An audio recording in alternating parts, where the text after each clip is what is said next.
قرآن کیا ہے؟ ہم کیوں یقین کریں کہ یہ اللہ کا کلام ہے؟ الحمدللہ رب العالمین والصلاة والسلام علی سید الانبیاء والمرسلین اما بعد فاعوذ باللہ من الشیطان الرجیم بسم اللہ الرحمن الرحیم۔ میرے محترم بھائیوں، بزرگوں اور بہنوں، السلام علیکم ورحمۃ اللہ۔ ذرا ایک لمحے کے لیے سوچئے، اگر آج آپ کے موبائل پر کسی عظیم شخصیت کا ذاتی پیغام آئے تو کیا آپ اسے پڑھے بغیر چھوڑ دیں گے؟ ہرگز نہیں۔ آپ اسے بار بار پڑھیں گے، سمجھنے کی کوشش کریں گے اور اس کے ایک ایک لفظ پر غور کریں گے۔ پھر ذرا سوچئے، جس رب نے ہمیں پیدا کیا، ہمیں زندگی عطا کی، بے شمار نعمتیں دیں، اگر وہ اپنے بندوں کے لیے ایک پیغام بھیجے تو کیا وہ سب سے زیادہ پڑھنے اور سمجھنے کے لائق نہیں؟ گزشتہ قسط میں ہم نے یہ سمجھا تھا کہ انسان کو ہدایت کی ضرورت کیوں ہے۔ آج ہم ایک اور بنیادی سوال پر گفتگو کریں گے، آخر قرآن کیا ہے اور ہم کیوں یقین کریں کہ یہ اللہ تعالیٰ ہی کا کلام ہے؟ یہ سوال کوئی نیا نہیں، 1400 سال پہلے بھی یہی سوال کیا گیا تھا۔ مکہ کے مشرکین نے کہا یہ کسی شاعر کا کلام ہے، کسی نے کہا یہ کاہن کی باتیں ہیں، اور بعض نے یہ الزام تک لگایا کہ محمد صلی اللہ علیہ وسلم نے اسے خود اپنی طرف سے گھڑ لیا ہے۔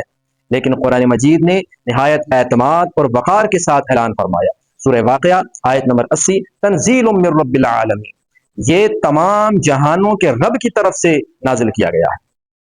اور اس کے علاوہ قرآن کے آغاز ہی میں ارشاد فرمایا، سورہ بقرہ آیت نمبر 2 میں، ذالک الکتاب لا ریب فیہ ھدی للمتقین، یہ وہ عظیم کتاب ہے جس میں کسی شک کی گنجائش نہیں، اور یہ اہل تقوی کے لیے ہدایت ہے۔ میرے عزیزوں، دنیا کی ہر انسانی کتاب وقت کے ساتھ بدلتی رہتی ہے، نئی تحقیقات سامنے آتی ہیں، نئے ایڈیشن شائع ہوتے ہیں، مصنف اپنی غلطیوں کی اصلاح کرتا ہے۔ لیکن قرآن مجید کو نازل ہوئے 1400 برس سے زیادہ عرصہ گزر چکا ہے۔ لاکھوں حفاظ نے اپنے سینوں میں قرآن محفوظ کیا، کروڑوں مسلمان روزانہ اس کی تلاوت کرتے ہیں، اور دنیا کے ہر کونے میں موجود قرآن کے الفاظ آج بھی وہی ہیں جو رسول اللہ صلی اللہ علیہ وسلم پر نازل ہوئے تھے۔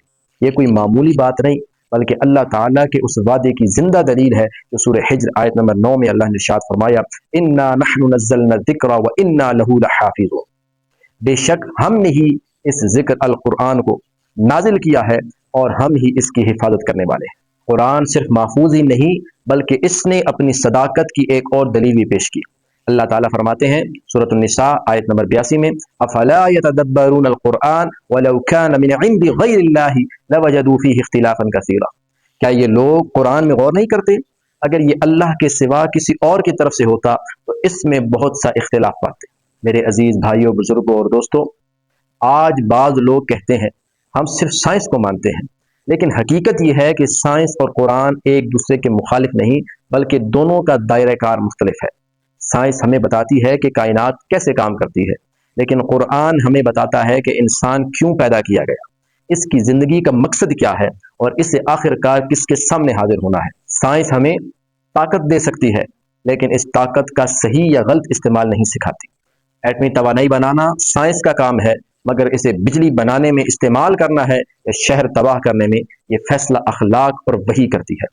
یہی قرآن مجید کا اصل موضوع ہے۔ میرے عزیزوں، فرض کیجئے آپ کوئی نئی مشین خریدتے ہیں، آپ سب سے پہلے اس کا ہدایت نامہ پڑھتے ہیں، کیونکہ آپ جانتے ہیں کہ اسے بنانے والا ہی اس کے صحیح استعمال کا طریقہ جانتا ہے۔ تو پھر ہم یہ امید کیسے رکھ سکتے ہیں کہ اپنے خالق کی بھیجی ہوئی ہدایت کو سمجھے بغیر ہماری زندگی صحیح راستے پر چلتی رہے گی؟ آئیے ہم سب یہ عہد کریں کہ قرآن مجید کو صرف ثواب کی کتاب سمجھ کر نہیں پڑھیں گے، بلکہ اسے اپنی زندگی کی رہنمائی کی کتاب بنائیں گے۔ جس نے قرآن کو صرف تلاوت کی کتاب سمجھا، یاد رکھیے میرا یہ جملہ، جس نے قرآن کو صرف تلاوت کی کتاب سمجھا وہ اجر پا گیا، لیکن جس نے قرآن کو زندگی کی کتاب سمجھا وہ ہدایت پا گیا۔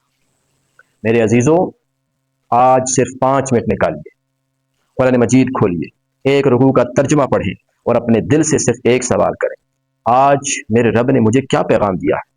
اور اگر آپ روزانہ صرف ایک سوال اپنے آپ سے پوچھیں گے تو انشاءاللہ قرآن صرف آپ کی زبان پر نہیں بلکہ آپ کے کردار پر، آپ کے فیصلوں پر اور پوری زندگی میں اترنا شروع ہو جائے گا۔ اللہ رب العالمین ہم سب کو قرآن کی ان تمام باتوں پر عمل پیرا ہونے کی توفیق عطا فرمائے۔